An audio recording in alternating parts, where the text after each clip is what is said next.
बंद करो, fake encounter बंद करो, फेक एनकाउंटर बंद करो, फेक एनकाउंटर बंद करो। हम क्या चाहते हैं? इंसाफ। हम क्या चाहते हैं? इंसाफ। इंसाफ के आगे झुकना पड़ेगा, इंसाफ के आगे झुकना पड़ेगा, इंसाफ के आगे झुकना पड़ेगा। आजाद हिंदुस्तान जिंदाबाद। We want Justice. We want Justice. We want Justice. Parvez को इंसाफ दो, परवेज को इंसाफ दो, परवेज को इंसाफ दो, इंसाफ दो, इंसाफ दो, इंसाफ दो, इंसाफ दो, इंसाफ दो, इंसाफ दो। परवेज को इंसाफ दो।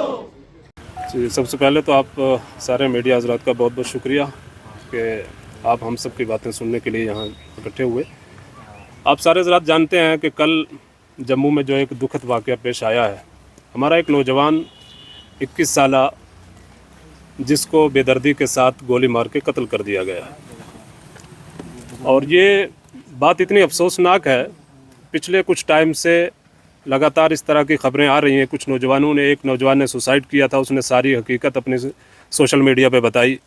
और कल का जो वाक़या है उसको एक ऐसा नौजवान जिसके ख़िलाफ़ कोई कंप्लेंट तक नहीं है, एफआईआर तो बहुत दूर की बात है, जिसका किसी जुल्म के साथ, किसी गलत काम के साथ बिल्कुल किसी तरह का कोई संबंध, कोई उसका ताल्लुक़ है ही नहीं, उसके बावजूद उसे कत्ल कर दिया जाता है, गोली मार दी जाती है। और इसमें सबसे बड़ी अफसोस की बात हमारे लिए ये है, देखें जो हमारी इंतज़ामिया है वो हमारे लिए भरोसेमंद होनी चाहिए, और हम हमेशा अपनी इंतज़ामिया के साथ, चाहे वो पुलिस हो या सिविल हो, उनके साथ खड़े रहते हैं हर मौके पे। लेकिन जब इस तरह के वाक़यात पेश आते हैं तो कहीं ना कहीं हमारे जज्बात को ठेस पहुंचती है। यार, जो इंसाफ दिलाने वाले हैं, जिनके हाथ में इंसाफ की ताकत है, अगर वही बेगुनाह नौजवानों के साथ ऐसा करेंगे तो जाहिर सी बात है हमें भी इस चीज़ की फ़िक्र होगी कि हमारा आने वाला कल क्या है। आज हम मुख्तसर में ये हमारे चंद एक नौजवान, चंद एक मुअज़्ज़िज़ हज़रात इसलिए इकट्ठे हुए हैं कि हम साफ़ तौर पे ये बताना चाहते हैं कि इस तरह के वाक़यात को बर्दाश्त करने के लिए बिल्कुल भी हम तैयार नहीं हैं। और ख़ासकर अब ये बात मैं खुल के कहूँगा इसमें, चूँकि जो बात अंदर दबती रहे उसका कोई फ़ायदा नहीं है। बात वो है जो खुल के सामने आए।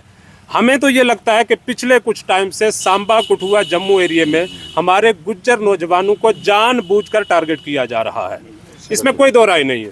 क्योंकि देखें, आप क्रिमिनल के जहाँ तक मामलात है, हमारे ज़िला में आसपास में देख लें, डेली कितने केस दर्ज होते हैं, कहीं चिट्टे के हो रहे हैं, कहीं किसी दूसरे मामलात के हो रहे हैं। लेकिन ये गोली चलाने वाला कानून सिर्फ गुज्जरों के लिए कहाँ से आया?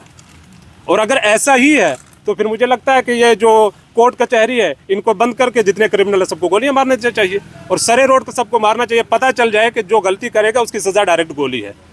दोनों में से एक बात तो क्लियर होनी चाहिए। मतलब हमारे लिए गोली, और वो भी एक ऐसा नौजवान जिसकी माँ ये कह रही है 10 मिनट पहले वो निकल रहा है दवाई लेने के लिए, और अगर वाकई वो कुछ गलत होता तो उसके खिलाफ कोई एफआईआर, कोई किसी तरह का केस दर्ज होना चाहिए था। कुछ भी नहीं है। इतना बड़ा वो मुलजिम हो गया कि उसको निकलते ही गोली मार दी गई। यहाँ ऐसे ऐसे हैं जिन पे 50-50 एफआईआर लगी हुई है, खुलेआम घूम रहा है, कोई उनको पूछने वाला नहीं।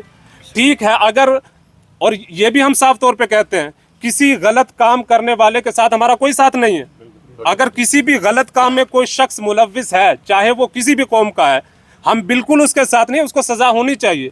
लेकिन मसला ये है कि कोर्ट कचहरियाँ उसके लिए है ना, सज़ा उसको देगा, कोर्ट देगा, सज़ा उसको देगा। जो भी मामलात है, अगर किसी ने गलत काम किया है उसके खिलाफ एफआईआर हो, उसको सज़ा मिलनी चाहिए। लेकिन बजाय उसके कि उसकी हालत ये उसकी फैमिली की है, आप हजरात ने खुद देखी होगी कि किस तरह वो रो रो के अपनी हकीकत बयान कर रहे हैं कि हमारा नौजवान बच्चा जिसकी अभी 2 महीने पहले शादी हुई है, किसी गलत काम से उसका कोई ताल्लुक ही नहीं है, कभी उसने कोई मुकदमा उसके ऊपर दर्ज नहीं है, लेकिन उसके बावजूद क्या होता है कि उसे शरेआम बिल्कुल रोड के ऊपर गोली मार के कत्ल कर दिया जाए। इस देश के लिए मुसलमानों ने कुर्बानियाँ पेश की हैं और वो सबके सामने जाहिर है, लेकिन आज इसलिए किसी को मार दिया जाए कि ये मुसलमान है।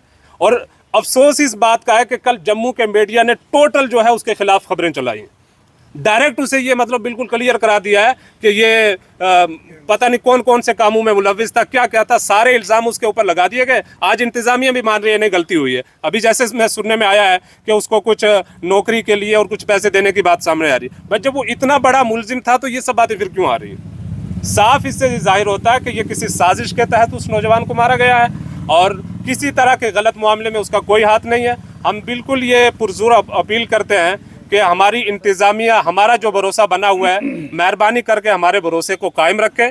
कानून अगर है तो फिर कानून ही सबके लिए रहने दिया जाए। इस तरह के मामलात को बिल्कुल आप खुद ही अगर जगह देंगे तो शायद ये बहुत मुश्किल हो जाएगा। उस नौजवान के इंसाफ के लिए हम किसी भी हद तक जाएंगे, उसके लिए हम प्रोटेस्ट भी करेंगे। आज चंद लोग हैं, हज़ारों की तादाद में भी जमा होंगे। हमारी साफ डिमांड यही है कि उसको इंसाफ मिलना चाहिए। उसके खिलाफ बिल्कुल गैर जानिबदाराना तौर पे इन